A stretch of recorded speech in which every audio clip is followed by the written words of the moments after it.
ओम नमः शिवाय। श्री शिवाय नमस्तुभ्यम। श्री आदिशक्ति पार्वती माताए नमः। श्री विघ्नेश्वराय नमः। श्री लक्ष्मी नारायणे नमः। श्री सरस्वती ब्रह्माय नमः।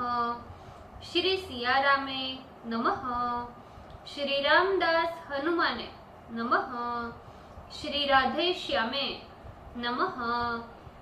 हे शिवजी, तमारी कृपाथी हूँ आ शिव पुराण वाँची रही छूं अने मारी मम्मी, बेन अने तमाम श्रोता शिव पुराण सांभળી રહ્યા છે।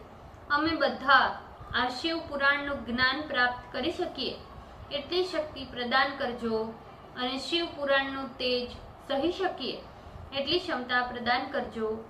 હે વિઘ્નેશ્વર ગણપતિ બાપા, તમે शिव પુરાણના વંચનમાં આવતા तमाम विघ्न हरजो। हे कृष्ण मनोहारिणी राधा जी, हे श्याम सुंदर, हे सिया राम जी, हे रामदास हनुमान जी, तमे शिव पुराण सांभळवा जरूर पधारजो अने मारा हृदयमां स्थान ग्रहण करजो। ओम नमः शिवाय। श्री शिवाय नमस्तुभ्यम। द्वितीय संहिता सप्तमो अध्याय। पार्वती के जन्म निमित्त हिमालय के महोत्सव एवं उनके बाल क्रीड़ा का वर्णन। Page number 481।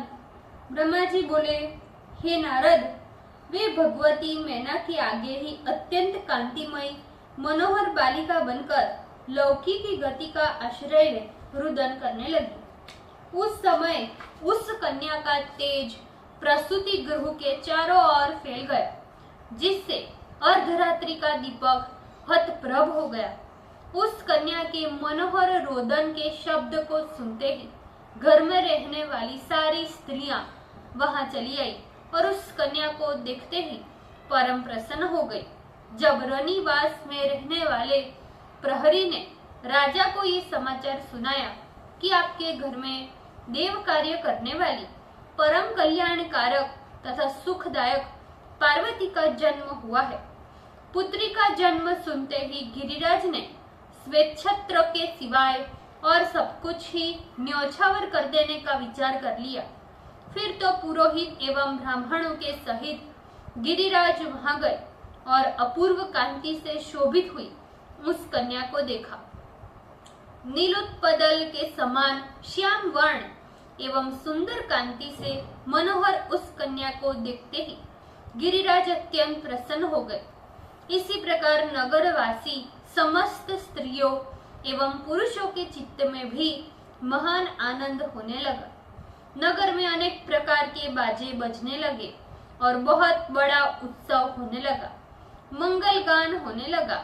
वैश्याएं नृत्य करने लगी। गिरिराज ने कन्या का जात कर्म संस्कार कर द्विजातियों को बहुत सा धन प्रदान किया। फिर स्वयं दरवाजे पर आकर गिरिराज ने महान उत्सव किया और भिक्षुकों को भी बहुत सा धन दिया। तदंतर हिमालय ने मुनियों को लेकर शुभ मुहूर्त में अपनी उस कन्या का काली आदि सुखदायक नामकरण किया। आदिपत से काली, तारा, महाविद्या, षोडशी, भुवनेश्वरी, भैरवी, विद्या, धूमावती, बगलामुखी, सिद्ध विद्या, मातंगी एवं कमला भी समझना चाहिए। हिमालय ने नामकरण के समय भी ब्राह्मणों को आदरपूर्वक पुनः बहुत सा धन प्रदान किया और गान तथा नृत्य आदि पूर्वक उत्सव कराया। इस प्रकार उत्सव कर बारंबार क्षण प्रतिक्षण काली को देखकर सहपत्नी वे गिरिराज बहुत पुत्रों के होने पर भी बड़े सुखी हुए। जैसे वर्षा ऋतु में गंगा तथा शरद ऋतु में चांदनी की शोभा अधिकाधिक होती है, उसी प्रकार गिरिराज के घर में परम सुंदरी चारु दर्शना वह कालिका देवी भी प्रतिदिन चंद्रकला के समान शोभायुक्त हो बढ़ने लगी। बंधुगण ने शैली, सौशील्य आदि गुणों से युक्त एवं बंधुओं से प्रेम रखने वाली उस कन्या को कुल परंपरा के अनुसार पार्वती इस नाम से पुकारना प्रारंभ किया। बाद में जब उस काली को मैना ने तप करने से मना किया, तब उनका नाम उमा हुआ। तभी से वह सुमुखी भुवन त्रय में उमा नाम से विख्यात हुई। पुत्रवान होते हुए भी पर्वतराज हिमालय सर्व सौभाग्य युक्त उस पार्वती नामक अपत्य को देखते हुए तृप्त नहीं होते थे। हे मुनीश्वर, जिस प्रकार वसंत ऋतु में अनेक प्रकार के पुष्पों में रस होने पर भी भृंग वाली आम के बोर पर ही विशेष रूप से आसक्ति होती है, वे पर्वतराज हिमालय उस पार्वती रूप अपत्य से इस प्रकार पवित्र तथा विभूषित हुए, जिस प्रकार व्याकरण आदि संस्कार से संस्कृत हुई वाणी के द्वारा पंडित जनों की शोभा होती है, अथवा जिस प्रकार महान प्रभावशाली शिखा से दीप की शोभा एवं त्रिमार्ग गामिनी गंगा के द्वारा जिस प्रकार त्रैलोक्य की शोभा हुई, उसी प्रकार पार्वती के द्वारा पर्वतराज की भी शोभा हुई। वह पार्वती अपनी सखियों के साथ कंदुक, कृत्रिम पुत्र तथा गंगा की बालुका से निर्मित वेदियों द्वारा क्रीड़ा करती थी।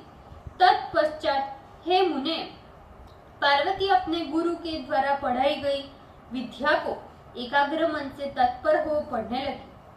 जिस प्रकार शरद ऋतु में हंस गंगा को तथा रात्रि में प्रकाश औषधियों को प्राप्त करते हैं, उसी प्रकार उस पार्वती को पूर्व जन्म की विद्या भी प्राप्त हो गई। हे नारद, इस प्रकार भगवती पार्वती की लीला मैंने तुमसे कही। अब तुम प्रसन्न हो उस भगवती की अन्य लीलाएं सुनो। ओम नमः शिवाय। श्री शिवाय नमस्तुभ्यम। ભૂલચૂક માફ કરજો શિવજી, કૃપા રાખજો। આજના શિવ પુરાણના વંચનનો પુણ્ય મને પ્રદાન કરજો શિવજી। ઓમ નમઃ શિવાય। શ્રી શિવાય નમસ્તુભ્યમ।